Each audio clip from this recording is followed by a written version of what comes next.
keluarlah ular yang paling besar. Itu pun sama ular. Sambil saya begini, pasti yang saya cium itu seperti bau mayat.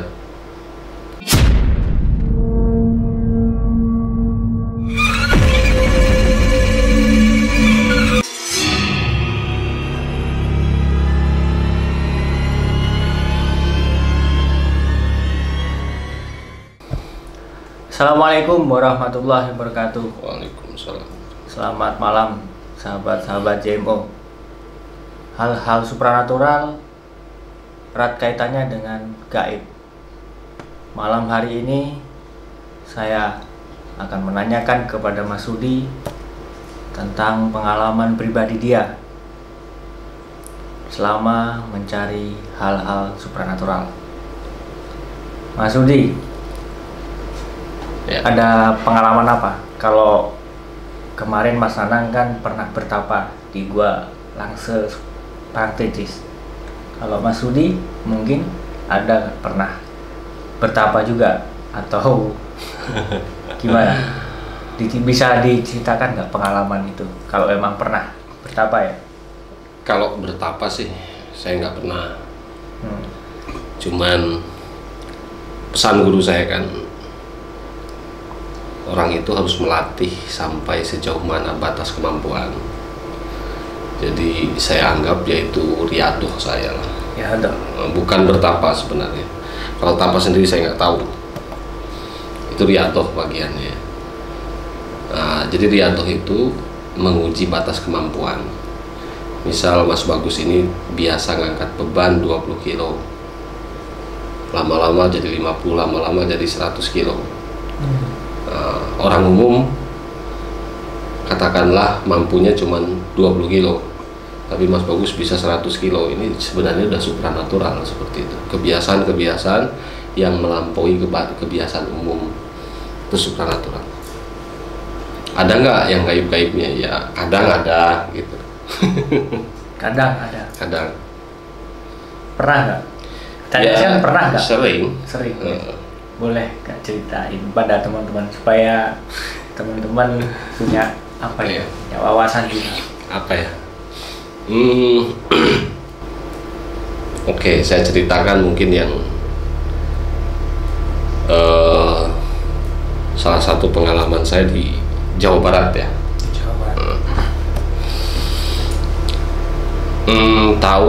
Sekitar tahun 2004 kalau nggak salah, saya agak sedikit lupa. Jadi ada hal yang menggelitik di kepala saya bahwa ada tempat yang biasa dipakai untuk ritual yang menyimpang. Artinya ritual-ritual yang bukan dilandasi pada agama, bukan apa ya kadang dengan tujuan selain itu juga tujuannya kan dengan tujuan-tujuan yang nggak baik, seperti nyupang.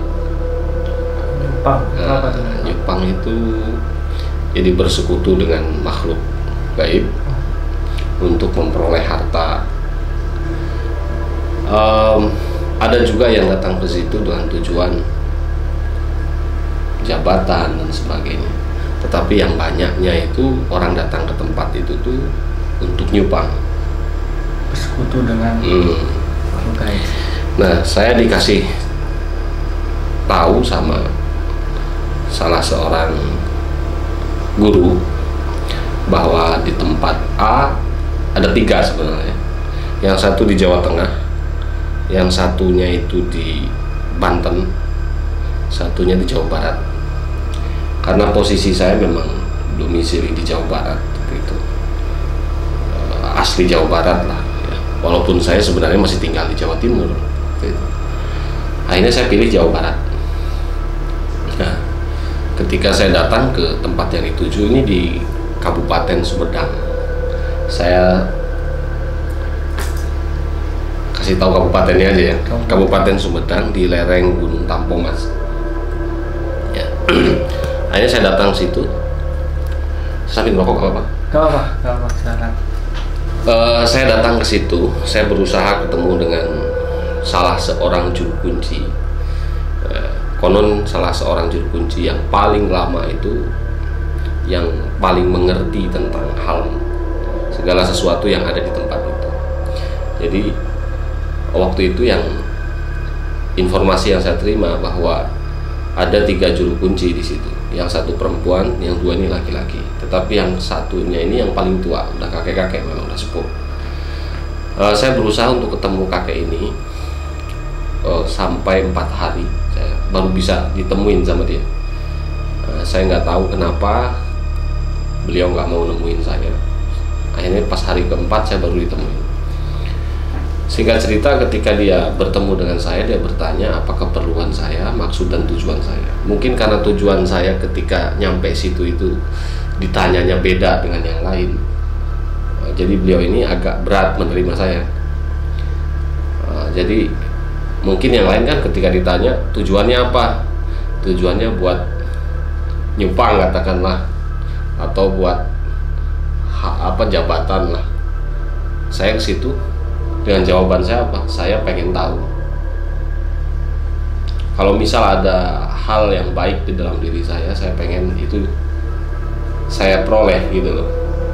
Tapi nggak dengan kata-kata saya pengen nyupang dan sebagainya gitu. Akhirnya beliau ini agak sedikit keberatan menerima saya dengan penjelasan saya seperti itu. Nah, pas datang ke situ, awal-awal itu saya tidak mencium hal-hal yang menyimpang ya. Enggak. Akhirnya kata beliau itu, ya sudah, sore kamu mandi katanya. Nanti saya antarkan ke tempatnya. Ketika sekitar jam 4 sore saya mandi, habis sholat asar saya diantarkan sama beliau itu ke tempat yang dituju. Ternyata tempat itu memang ada danau kecil kayak kolam lah, tapi memang dari sumber mata air langsung ya. Nah, di dekat sumber mata air itu ada batu besar. Di tengah batu besar itu ada batu yang seolah-olah keluar, seolah-olah dia keluar, terus bentuknya bulat, manjang. Jadi kalau kita lihat itu seolah-olah kayak badan ular. Nah, terus di bagian kepalanya memang agak sedikit ada ornamen ular gitu loh. Itu asli. Asli. Kalau saya lihat itu asli dari alam, itu bukan bikinan manusia ya. Nah, saya di situ diarahkan sama juru kunci ini apa saja yang boleh saya lakukan dan apa saja yang nggak boleh saya lakukan. Karena waktu itu saya memang belum mencium gelagat yang nggak beres, artinya nggak sesuai dengan keyakinan saya gitu loh. Akhirnya ya saya ikut aja. Saya juga pengen tahu gitu. Nah, ketika selesai dia kan ngewejangin saya tuh. Ketika dia menutup wejangannya itu, dia baru bicara ngasih tahu ke saya yang bikin saya agak kaget. Jadi saya selama di situ tidak boleh mengucapkan ayat-ayat Al-Quran, membaca ayat-ayat Al-Quran, saya nggak boleh. Sedikit pun nggak boleh. Sampai selesai, kata beliau begitu.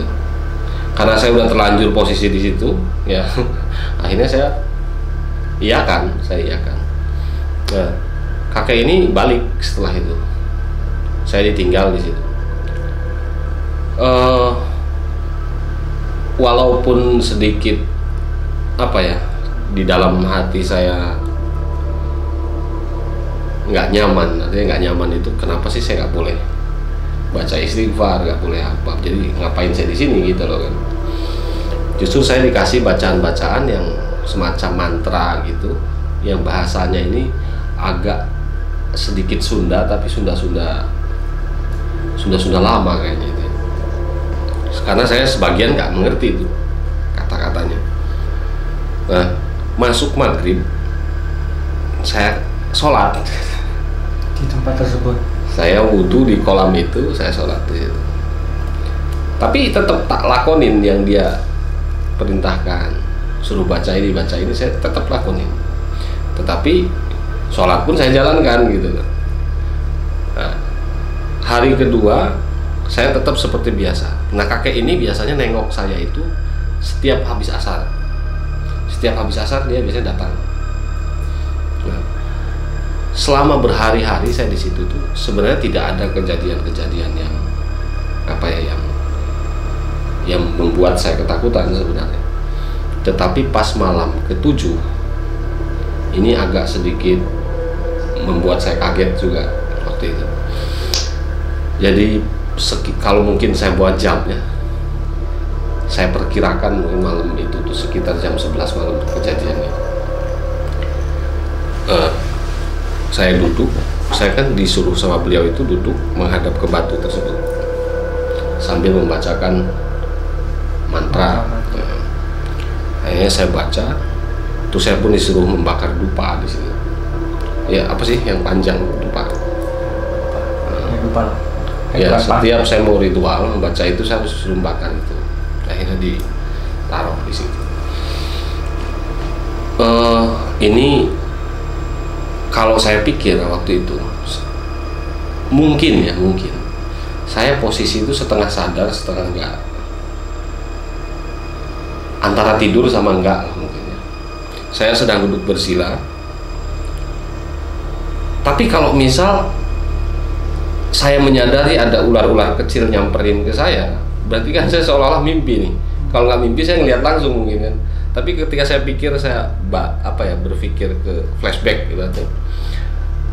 Sampai detik ini nih saya belum bisa memastikan waktu itu saya tidur atau melek gitu. Tapi yang jelas waktu itu banyak ular kecil nyamperin saya satu persatu. Memang itu yang dijelaskan sama si juru kunci. Kalau saya ketemu ular, bagaimanapun jenisnya, sebesar apapun sosoknya, jangan lari. Saya turutin, saya nggak lari. Oh berarti ini yang dimaksud. Cuman lama-lama banyak sekali gitu. Nah, sekitar 1 jam lah, nggak nyampe 1 jam. Nggak nyampe 1 jam setelah ular-ular itu kumpul banyak di situ. Keluarlah ular yang paling besar. Ular yang paling besar ini dia berwujud kepalanya manusia, punya tangan, tapi badannya itu ular. Nah, waktu itu karena yang saya ingat itu kan kata-kata si kakek, jangan kabur, jangan lari. Akhirnya saya nggak lari, tapi saya melihat ekspresi dia, tatapan dia ke saya, itu kan matanya kayak nyala, bagus. Kayak apa ya? Kayak bara api itu matanya. Merah, semua ininya hitam semuanya. Tapi jelas itu perempuan, soalnya rambutnya pun panjang. Rambut panjang yang jelas sekali itu di sini ada semacam apa itu namanya yang diikat. Kayak mahkota tetapi kecil gitu. Nah di sini ada batu apalah di sini. Ini warnanya merah juga yang saya lihat itu. Ini jelas yang saya ingat, jelas sekali sosoknya. Kenapa? Karena di sebelah saya, di sebelah sini kan ada semacam gubuk tuh. Gubuk ini setiap sore sama si kakek itu kan dinyalakan lampunya. Ada penerang. Lampu apa itu namanya? Lampu dari zaman dulu kayak obor gitu kan. Kayak gitu. Itu kan sosoknya kelihatan. Jadi ekspresi dia marah pun saya tahu gitu. Cuman saya nggak lari. Nah ketika saya mulai didekatin, dicium-cium bau saya, seolah-olah saya dicium bau saya tuh sama makhluk ini nih. Tiba-tiba saya dililit perut saya, badan saya, terus saya dilemparkan. Nah ketika saya dilemparkan ini, ya, ini sangat terasa sekali pas saya dilempar itu ke atas itu. Tapi sampai detik ini saya masih belum tahu apakah saya kondisi sadar atau tidak. Yang jelas ketika saya jatuh ke dalam kolam, nah di situ saya sadar betul. Saya teriak waktu itu. Apa? Takbir saya. Saya teriak takbir waktu itu. Allahu Akbar begitu. Nah, saya jatuh ke kolam, jelas. Saya takbir kan. Saya baca takbir terus. Saya lihat ke tempat saya duduk semula. Itu nggak ada sosok ular itu. Tapi jauh loh antara tempat duduk saya ke tempat jatuh saya di kolam itu lumayan jauh, ada 15 meteran gitu. Tapi pas saya melayang di atas itu kerasa sekali. Kerasa melayangnya. Tapi ketika tubuh saya nyentuh ke air, nah di situ 100% saya sadar betul itu. Kenapa saya katakan mungkin saya setengah sadar setengah mimpi? Saya bangun itu nggak ada ular kecil, ular besar yang lempar saya itu nggak ada. Nah ini. Tapi kalau misal saya nggak dilempar, kok bisa saya sampai di tengah-tengah kolam jatuhnya? Bisa jadi di pinggir kolam ya kalau nggak dilempar kan. Katakanlah saya ngelindur jalan terus di situ. Tapi yang saya ingat betul ketika dililit terus dilempar pas di atas itu, sebelum jatuh ke kolam itu saya sadar betul, masih kerasa lah, masih kebayang di memori saya. Begitu saya jatuh ke kolam itu, saya bangun, saya takbir, karena dicampur kaget, campur aduk lah waktu itu. Saya takbir ulang. Itu makhluk nggak ada sama sekali.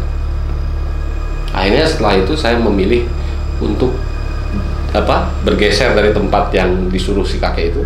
Saya bergeser ke gubuk. Saya tunggu ke situ sampai si kakek itu datang. Besok harinya sore-sore itu si kakek itu datang, nyampirin saya sambil marah-marah ke saya. Jadi intinya apa yang saya kerjakan di situ telah mengotori tempatnya. Padahal saya tidak melakukan apa-apa.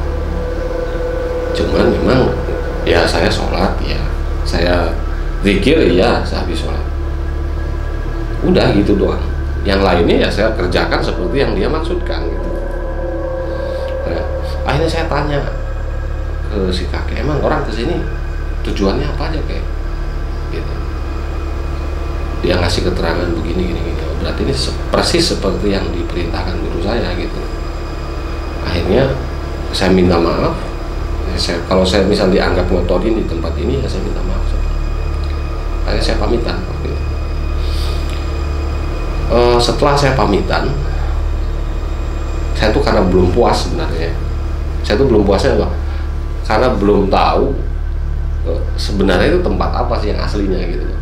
Orang situ tuh biasanya dipakai apa gitu, dengan tujuan apa. Akhirnya saya sempat diam di rumah di perkampungan di bawah ya. Itu saya sempat ngobrol sama orang kampung sana. Memang orang kampung situ ketika saya menyebut nama tempat itu, mereka tuh langsung mandang ke saya tuh gimana gitu ya. Dalam artian mandang kaget. Kaget gitu. Akhirnya saya tetap bertanya. Dia kan tanya, "Mas saya dari mana aslinya?" Saya bilang saya dari Cirebon. Karena tahu mungkin tetangga kabupaten lah ya. Akhirnya dia cerita, "Pak, tempat itu tuh tempat yang biasa dipakai orang untuk mencari harta kekayaan dengan cara instan." Oh begitu, saya bilang. Jangan ke sana, padahal udah kan. Jangan ke sana, jangan. Banyak sih yang saya dari Jakarta, dari mana. Cuman pas waktu itu saya ke situ selama 7 hari nggak ada. Nggak ada yang kesana. Nggak ada. Justru yang banyak itu di rumah juru kunci. Di rumah juru kunci memang ada beberapa tamu pas saya ke situ ya. Ada yang bawa mobil, ada yang bawa motor. Dan jumlahnya pun waktu itu saya ke situ mobil ada 3. Plat jauh ya. Bukan, ada 3 mobil. Bukan plat Sumedang, bukan plat Sumedang, bukan plat Majalengka atau Cirebon. Itu plat luar kota. Jadi yang disampaikan sama guru saya bahwa di tempat itu gini. Terus saya cari tahu dari masyarakat, memang benar tempat itu buat seperti itu. Tapi alhamdulillah saya nggak ngalamin hal-hal yang itu, cuman dia dilempar aja gitu. Tapi kan ya aneh sampai sekarang juga, maksudnya nggak pernah tahu, maksudnya nggak pernah tahu itu antara sadar apa enggak. Tapi kok sebenarnya gini Mas Bagus, setiap kita melakukan sesuatu, katakanlah ritual atau riadoh ya,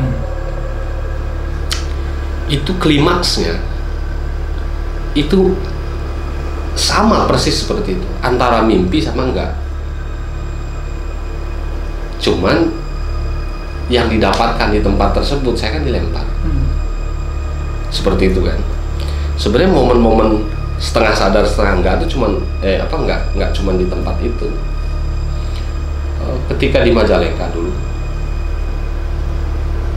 saya diperintah beliau buat mengerjakan sesuatu. Saya suruh duduk di bawah pohon waktu itu, suruh membacakan beberapa ayat-ayat Al-Quran.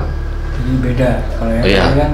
Terus saya suruh membacakan sholawat sebanyak 70.000 kali setiap hari waktu itu. Dan ketika saya membacakan sholawat, saya nggak boleh mata saya ini lirak-lirik sana sini, nggak boleh, menjam boleh, dan saya nggak boleh kemana-mana, diem di tempat gitu. Ini pun klimaksnya sama waktu itu, antara saya mimpi, mungkin saya ketiduran gitu ya, mungkin saya ketiduran, bisa jadi kan, saya ketiduran, terus saya seolah-olah melihat sesuatu dalam mimpi saya. Kalau mimpi kan seperti itu kan. Iya. Nah itu klimaksnya pun sama. Nah sosok yang saya temuin waktu di tempat tersebut itu pun sama, ular. Cuman diawali dengan air gitu, karena tempatnya itu pinggir sawah, sananya itu sawah kan. Dan waktu sore itu memang hujan, jadi mendukung buat apa ya, mindset saya banjir dan mendukung memang. Nah ketika saya duduk waktu itu di situ, air mulai naik dari sawah itu, mulai naik terus sampai ke badan saya, sampai ke hidung saya segini. Karena kata guru saya nggak boleh pergi dari tempat itu, saya diam, ya kan? Sampai saya mulai susah bernafas waktu itu. Tiba-tiba ada seekor ular itu keluar kepalanya di depan kepala saya gitu loh, gini loh. Nah, dia anehnya nih, ular ini dia tuh mangap. Waktu itu saya ngelihat dengan jelas itu.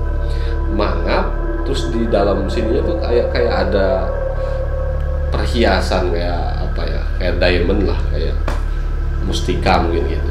Yang warnanya tuh putih mengkilap. Nah, waktu itu saya istighfar. Astagfirullahaladzim, hilang itu semua. Ya si ularnya, si banjirnya hilang. Tetapi batu yang tadi di dalam mulutnya ada di depan saya. Itu pun kalau saya cerna, apakah itu mimpi atau bukan, Allahu a'lam. Saya nggak bisa mencerna itu. Tapi batu itu memang nyata di depan. Memang nyata. Nah kalau yang di Sumedang, saya kan dilempar ke kolam nyata itu. Dan kalau saya pikir pakai akal, saya pakai logika, misal jarak saya ke tempat itu sekitar 15 meteran. Tiba-tiba saya langsung di tengah-tengah kolam itu. Siapa yang lemparin saya? Tapi pas saya bangun kok nggak ada gitu. Ya intinya hal-hal seperti itu memang bolehlah orang mengatakan, wah itu sugesti dan sebagainya. Ya silahkan, nggak apa-apa. Saya rasa kalau orang belum pernah mempunyai pengalaman secara pribadi langsung seperti itu, dia kan hanya bisa berimajinasi. Nah, dan mungkin mereka mengatakan, oh itu imajinasimu gitu. Ya sah-sah saja. Tetapi ketika melihat fakta, ya antara imajinasi, mimpi katakanlah, ada kita lagi dalam keadaan sadar atau tidak, itu nggak ketemu. Tetapi faktanya ada gitu. Artinya mungkin hal yang sifatnya gaib itu agak ada sinergisnya lah sama pemikiran kita, mungkin ya, mungkin. Karena contoh ketika orang datang ke tempat angker, kalau dia sugestinya takut dengan pocong, ya tidak mustahil jin berubah jadi pocong, karena ada sinergis berarti kan. Tapi ketika orang beriadah, dia mengolah batinnya, itu biasanya ada momen-momen yang klimaksnya itu seperti itu, setengah sadar setengah tidak. Tetapi ketika kita katakan, oh saya ini mimpi gitu, tapi kok kenapa ada begini gitu. Nah, kalau tadi yang kedua tadi yang saya ceritakan, yang di Majalengka itu, ketika saya istighfar terus saya tersadar 100%, ternyata nggak ada banjir, ular pun nggak ada, tetapi batu yang saya lihat itu ada di depan saya. Ini pun nggak bisa dicerna. Begitu. Jadi banyak pengalamannya teman-teman. Ya, pengalaman bukan pengalaman misteri sebenarnya, hanya pengalaman. Kita tahu bahwa di sekolah pun ada jurusan-jurusannya. Ya. Orang pengen tahu kedokteran ya harus ambil jurusan kedokteran dan seperti itu. Di dalam hal supranatural pun ketika Mas Bagus tertuju ke titik tertentu ya harus menempuh perjalanan-perjalanan yang mendukung ke arah sana. Ada jurusannya lah. Ya saya anggap itu sebagai pengalaman pribadi, terus perjalanan hidup saya macam-macam lah. Punya beda-beda lah. Kalau Mas Nanang kemarin tapa di Balangse, mungkin sampean tapa di Tabung Mas gitu. Terus begini, kadang ya jangan disangka sama Mas Bagus itu seolah-olah saya tahu gini tahu gitu. Enggak, sebenarnya dari yang saya lewatin saja itu sebenarnya sampai detik ini banyak yang saya masih tanda tanya. Kalau tadi kan semacam ritual ya, Rianto. Ini mimpi contoh ya, saya tahun 2003 itu masih SMA kelas 3 2002 SMA kelas 2 saya waktu itu. Saya masih di Jawa Timur. Ketika liburan saya balik ke Jawa Barat. Di Jawa Barat itu habis waktu itu puasa, habis tadarusan saya tuh tertidur. Tiba-tiba dalam mimpi saya tuh saya ketemu kakek-kakek ngelus punggung saya sini lah, dilus saya tuh. Dia ngomong begini, nanti kamu akan sering mendengar tahlil,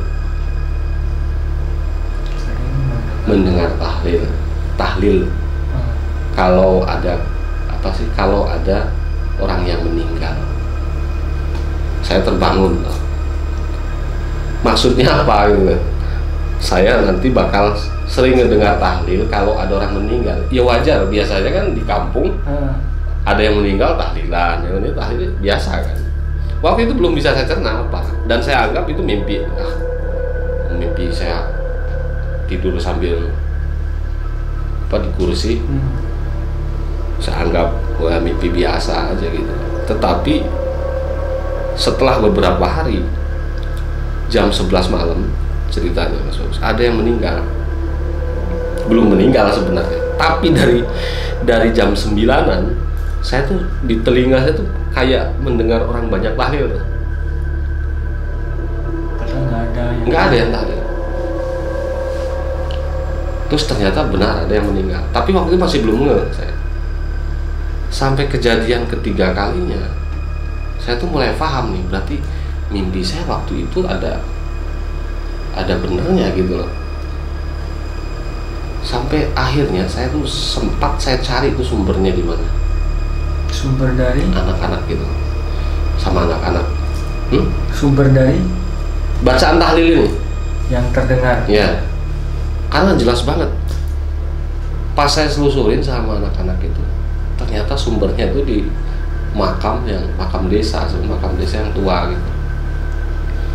Nah, ketika saya sampai situ udah nggak ada itu tahlil itu. Tapi ketika saya pergi lagi, mulai dengar lagi. Padahal jarak rumah sama tempat pemakaman itu kan jauh. Itu kejadian yang nggak bisa dicerna sebenarnya. Kenapa bisa seperti itu ya wallahu a'lam. Tapi itu belum ekstrim sih. Ekstrim itu ketika saya waktu itu saya diperintah buat mengamalkan semacam hizib lah ya. Setelah kejadian itu ya, setelah saya sering dengar tahlil kalau ada orang meninggal, ternyata ini ada baiknya, ada nggak baiknya buat saya gitu. Ketika saya mulai mengamalkan hizib tersebut, kenapa? Karena ketika saya melihat orang yang mau meninggal, dikatakan itu lamunan bukan lamunan, dikatakan kalau lamunan kan diperintah ya. Ini bukan lamunan gitu, tetapi memang kejadian.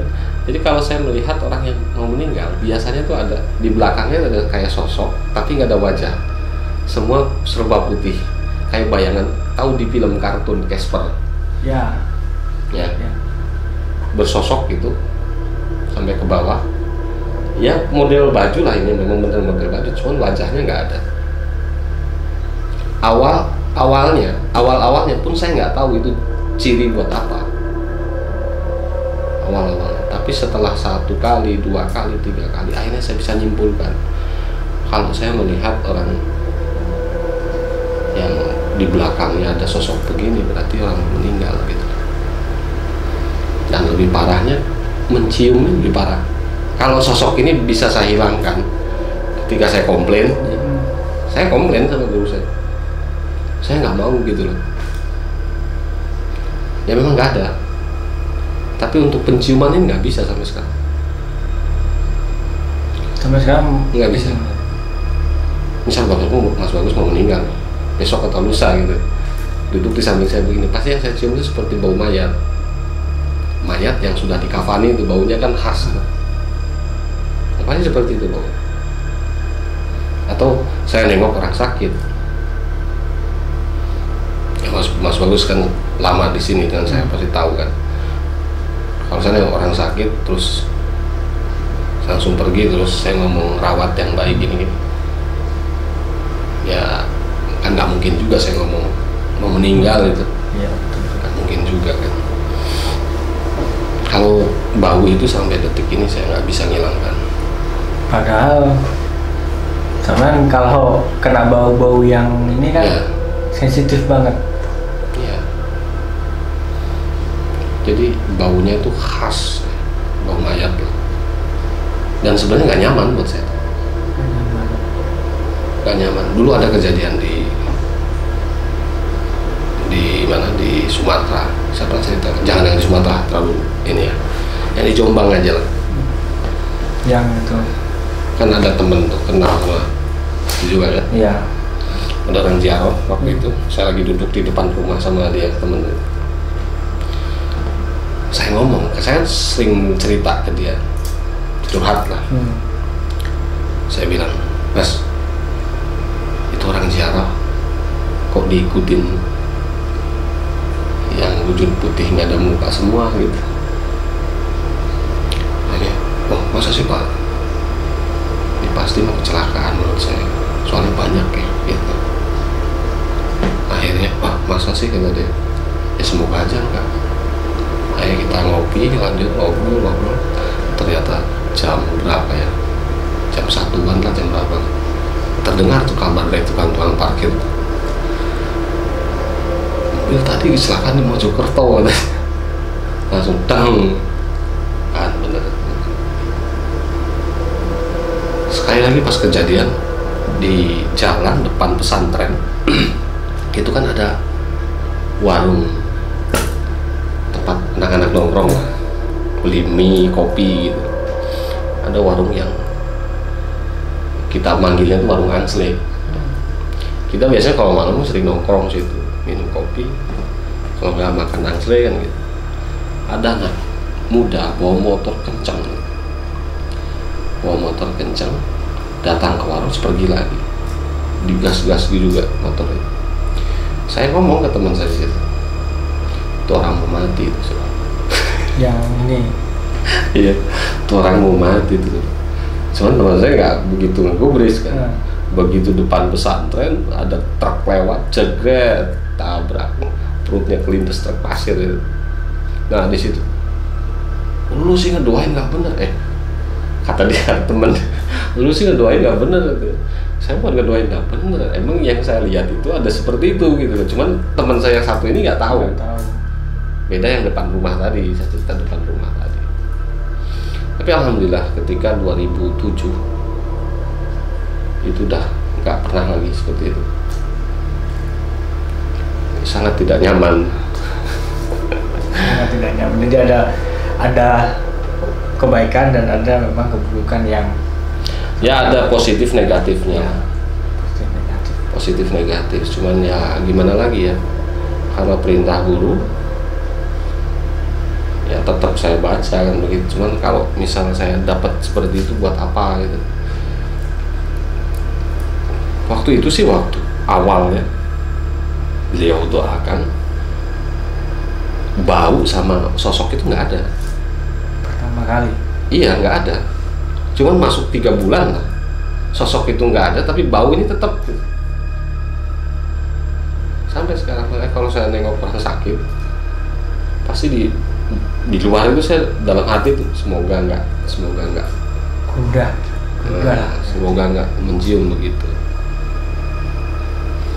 Ya, kemarin terakhir kejadian om saya sendiri. Waktu itu sama saya juga kan. Ya, ya. Saya jujur ya, katakanlah Mas Bagusnya diberi kelebihan sama Allah. Ada kelebihan-kelebihan itu justru menjadi ujian juga, menjadi sesuatu yang kadang bikin gak nyaman. Ketika om saya mau meninggal, bukan mau meninggal, waktu itu masih sakit. Saya nengok gitu, langsung nges dalam hati. Dan saya buat meyakinkan, kan salaman saya cium kening gitu. Terus saya ngomong ke anaknya, jagain bapak kamu. Udah susah, tolong. Entah kapan saya nggak tahu. Anaknya pun nangis kan. Nanti di kala kita ngejumpai momen seperti itu, kita bisa berbuat apa? Ya kan? Mati, hidup, Allah. Yang punya kan Allah.